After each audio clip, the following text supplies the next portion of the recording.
Bonjour à tous et bienvenue sur la chaîne d'Autoplus. Je suis ravi d'être avec vous aujourd'hui sous la météo un petit peu capricieuse de Norvège. On n'a pas choisi la facilité pour prendre le volant de la descendante de la Volkswagen ID.3, toujours basée sur la plateforme ID 100% électrique, une berline compacte au nom de Volkswagen ID.3 Neo. Mais alors, est-ce que ce modèle est une ID Genie? Pas peu fier de celle-là. Eh bien, c'est ce que nous allons voir ensemble aujourd'hui.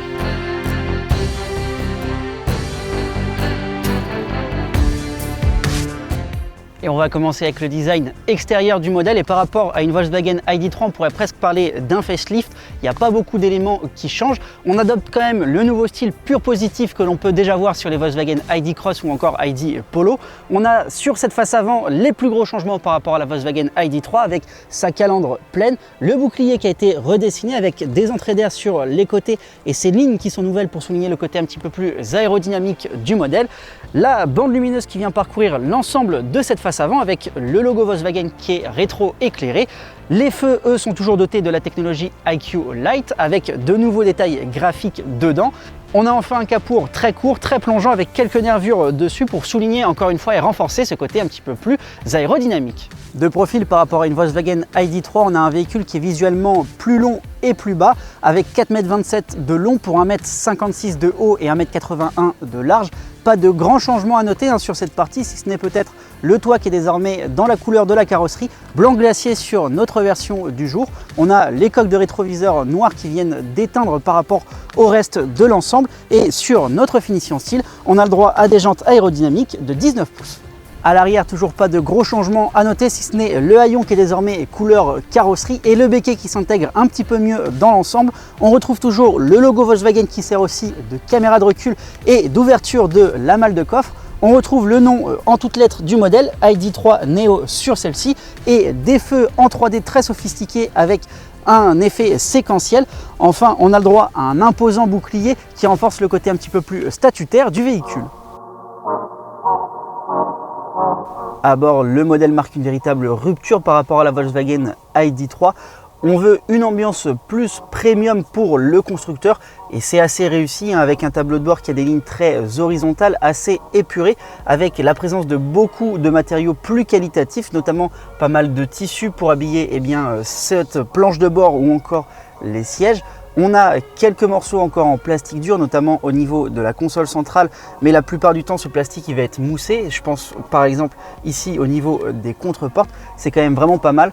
Pour ceux qui verraient un petit air de ressemblance avec l'ID Cross ou l'intérieur d'une ID Polo, c'est tout à fait normal puisqu'on reprend la même configuration avec un écran tactile central de 12,9 pouces, quelle que soit la finition sur cette ID.3 Neo, qui va vous permettre de régler la majorité des commandes.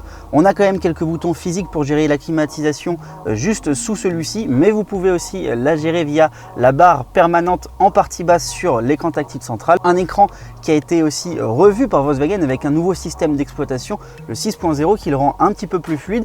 Les animations également ont été changées. Il y a beaucoup de menus à l'intérieur, mais au global, une fois que vous avez pris en main le véhicule, vous devrez retrouver assez facilement les différents menus que vous cherchez, avec aussi une barre de raccourci sur la partie haute et la possibilité d'ajouter ses propres widgets au niveau en faisant glisser simplement son doigt depuis le haut de l'écran. Au global, c'est vraiment pas mal et il est vraiment assez fluide.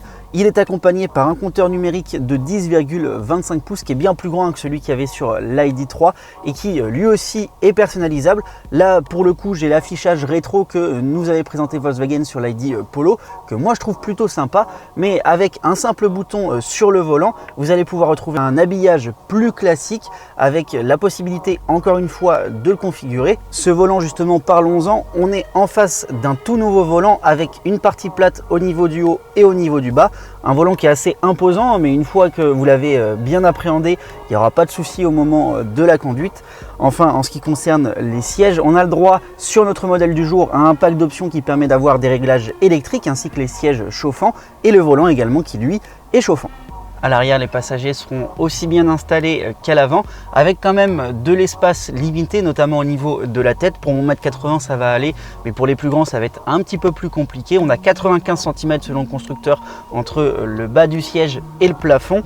Idem au niveau des coudes, où selon le constructeur, on a 144 cm. Pour voyager à deux, ce sera largement suffisant, mais à 3, vous serez peut-être un peu serré. pas oublier que ça reste une berline compacte, hein, tout est dans le nom.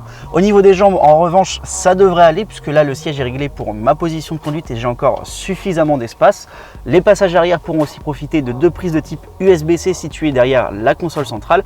On en a aussi à l'avant en plus du chargeur à induction en option, d'un plancher plat grâce à la batterie qui est située sous le plancher justement. Et en plus de ça, sur notre modèle du jour, on a le droit à un toit panoramique en option qui va apporter un petit peu plus de luminosité. Enfin, en ce qui concerne le volume de coffre, celui-ci est annoncé à 383 litres et peut monter jusqu'à 1336 litres une fois la banquette rabattue.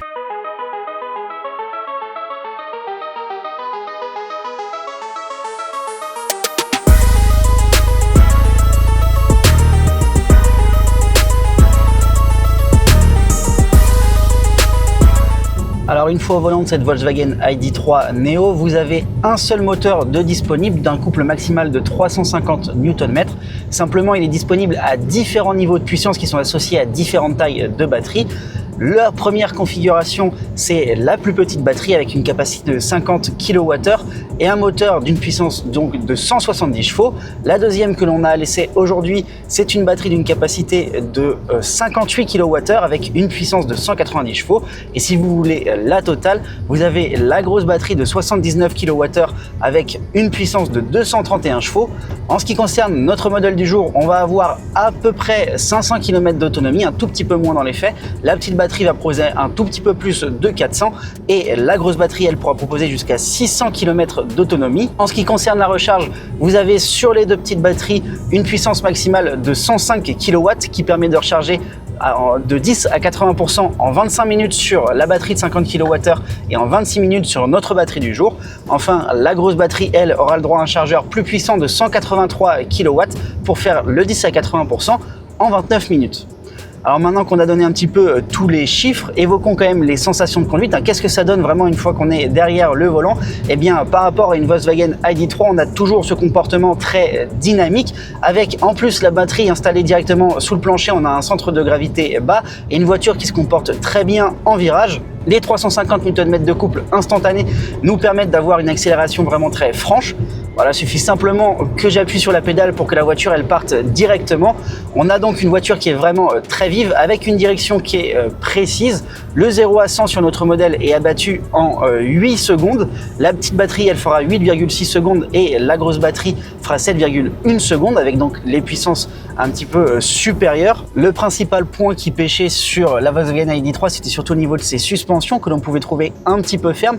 Honnêtement, ça a été plutôt bien corrigé sur cette ID.3 Neo, même s'il y a toujours un petit peu de fermeté, notamment au moment de prendre les dodanes en ville. Et justement sur ce terrain urbain, cette Volkswagen ID.3 Neo, elle va être très agile avec un rayon de braquage de seulement 10,2 mètres. Pour les manœuvres, honnêtement, vous ne serez pas du tout embêté, d'autant que pour se stationner, vous pouvez aussi profiter d'un parc assist en option ainsi que la caméra à 360. Honnêtement, c'est un vrai régal. Mais revenons-en à la conduite. Vous avez 3 différents modes de conduite pour configurer cette Volkswagen ID.3 Neo. Un mode éco, un mode confort et un mode sport. De base, au moment où vous allez relancer le modèle, ce sera le mode confort qui va être préféré par le modèle. Mais vous pouvez donc aussi basculer en mode sport pour profiter véritablement des 350 Nm de couple au moment d'appuyer sur la pédale d'accélérateur, et du mode éco pour essayer de maximiser la récupération d'énergie. Vous avez en plus de ça un mode individuel qui vous permet de régler vraiment votre ID.3 Neo comme vous l'entendez. Et pour revenir sur la consommation d'énergie, le constructeur annonce une consommation moyenne de 14,2 kWh au 100 km sur notre moteur et notre batterie. Nous, dans les faits, là, sur les quelques centaines de kilomètres que l'on a parcouru, on est plus aux alentours des 15,8-16. Mais honnêtement, on l'a pas vraiment ménagé, cette Volkswagen ID.3 Neo. On n'a pas cherché à essayer de maximiser notre consommation, puisque en plus, on n'est pas passé en mode break au niveau de la boîte de vitesse, avec en plus la fonction One Pedal qui vous permet de ne conduire qu'avec la pédale d'accélérateur. Vous avez un freinage régénératif qui est configurable et qui est assez puissant, mine de rien, quand vous passez en mode break, et qui vous permet bien simplement, en levant le pied de la pédale de droite, de regagner de l'énergie et de vous arrêter complètement. Enfin, deux dernières petites informations à vous transmettre. Le poids d'abord, le modèle pèse 1 tonne et 900 kg, ce qui est relativement correct. Et surtout, on est sur une architecture à propulsion avec la puissance qui est directement transmise au arrière, ce qui explique aussi ce comportement plus dynamique de cette Volkswagen ID.3 Neo. Voilà, maintenant qu'on a fait le tour des sensations de conduite, on va pouvoir s'arrêter sur le côté, évoquer notamment les prix et conclure cet essai.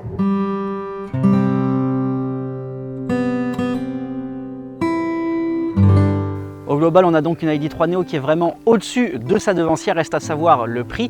La gamme est organisée autour de 3 finitions, Trend, Life et Style. La finition Trend d'entrée de gamme n'est disponible qu'avec la petite batterie de 50 kWh et le moteur de 170 chevaux. Elle est proposée à 28 455 €, une fois le bonus écologique déduit ainsi que la remise Volkswagen. On a donc une ID.3 Neo d'entrée de gamme qui est disponible sous les 30 000 €, c'est assez fort. En ce qui concerne notre modèle en finition haut de gamme Style avec le moteur de 190 chevaux, il faudra compter 33 165 € une fois la remise écologique déduite ainsi que celle de Volkswagen, hors option bien sûr, sans compter donc le toit panoramique ou encore le parc assist ainsi que quelques autres détails. En ce qui concerne enfin la grosse motorisation de 231 chevaux, elle est disponible avec le milieu de gamme et la version haut de gamme, mais à un tarif un tout petit peu plus cher. Et comment ne pas conclure en beauté avec l'arrivée du soleil après plusieurs heures de pluie dans le pays qu'est la Norvège. Je vous dis à très vite pour de futurs essais automobiles et je vous invite à nous suivre sur tous nos réseaux. Ciao!